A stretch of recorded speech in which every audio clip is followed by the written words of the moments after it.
Hi, it's Madeleine from EarthKandi. Today I'm just going to show you some soap that I've made using a mix with sodium lactate. And I made this this loaf, about an hour ago. It's now ready to cut, cold process. And you'll see, I've just taken the end off it. It's quite firm. In fact, it's going hard now. If I leave it any longer, if I leave it for 24 hours, it might be a bit too hard to cut. So, if you're wanting to make a loaf in a hurry, this is the way you do it. You use a 60% solution, liquid solution, and for every 30 ounces, you add 3 ounces of the sodium lactate. You do have to be careful, because if you combine the sodium lactate with the titanium dioxide, and there's too much of either in the mix, then you'll get a hard, crumbly, brittle soap. So you do have to kind of find the balance, and it takes a while to get the balance right.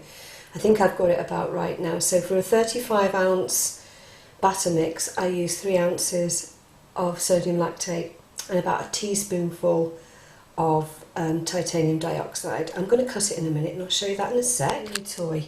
Here's my new toy. It's just a cheese slicer. It's one of those marble cheese slicers that I think I paid about £7.50 for it. I've tried all kinds of things to cut my soap with, from knives to baking implements to you name it. And so far this is the one that I've liked the most. You get the cleanest cut and a bit more control with it, and it's quite cheap. And like a lot of small soapers, I can't afford to spend £200 or £300 on one of these sort of multi-bar cutters that you get, and they're way too expensive for people like me. So this I find is really good, and I would recommend it.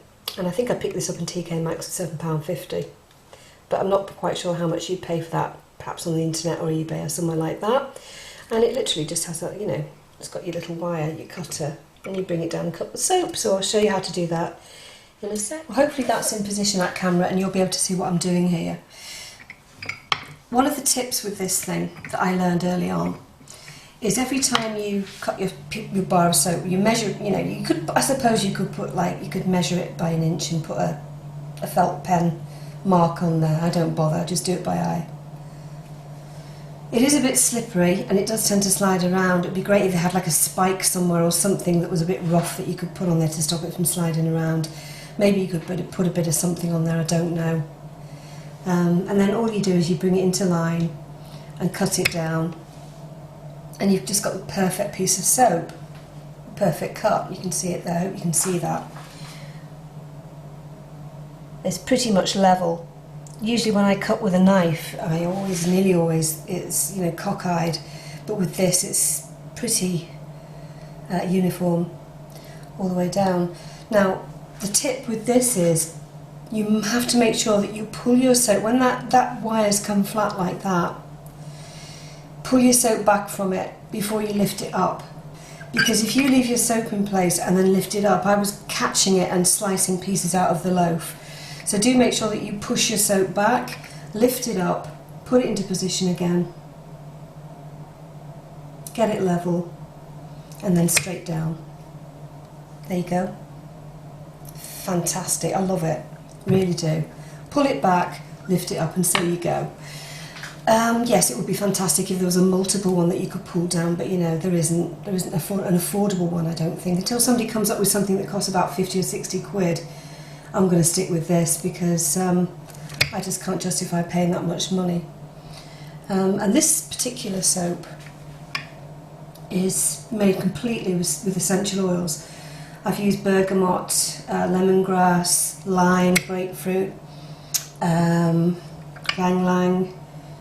Peppermint's gone in here as well, which gives it a really nice fresh fragrance. And I've coloured it with lime coloured and sort of turquoise coloured dye, and then it's got poppy seeds in it. So it's a really good soap for exfoliation. And trust me, poppy seeds are fantastic for cellulite.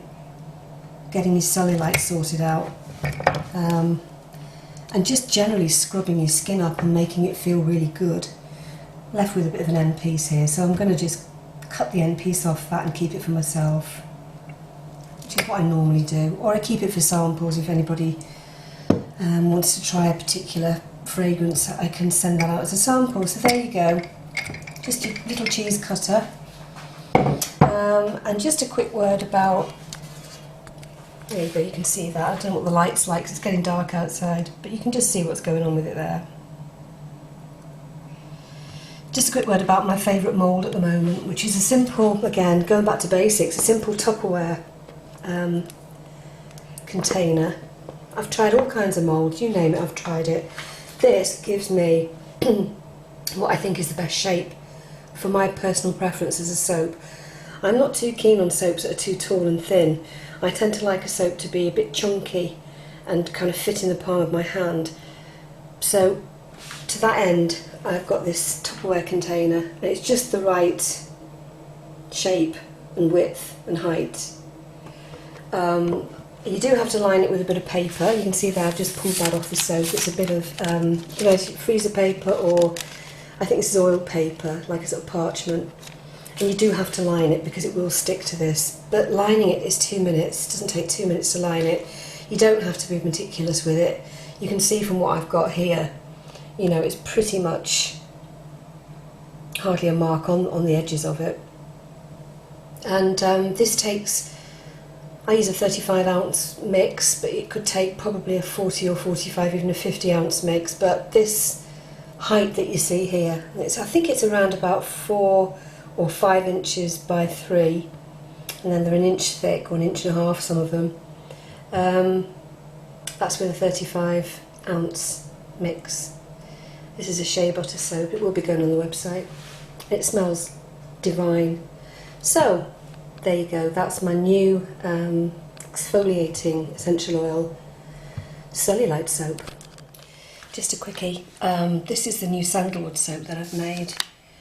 A kind of purpley maroon colour really, hopefully in line for Christmas. It needs a couple of months to harden up this one, because sandalwood fragrance oil is quite viscous. Let me just take these into the kitchen. Hang on a sec. Let's take these in here.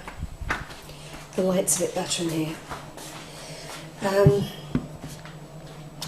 And you can see I've embedded a Diamante in it. I don't know, I just thought it was something a bit different. And we're going to be selling this as a Christmas line. It will be on the website.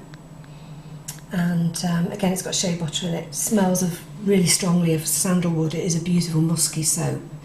And it's got a black and scarlet topping. I use black mica to colour that. It's not very glittery, so it's fine for men. I know it's got a Diamante in it, but you know, you can flick that out. Yeah, so that's my sandalwood Diamante Christmas soap.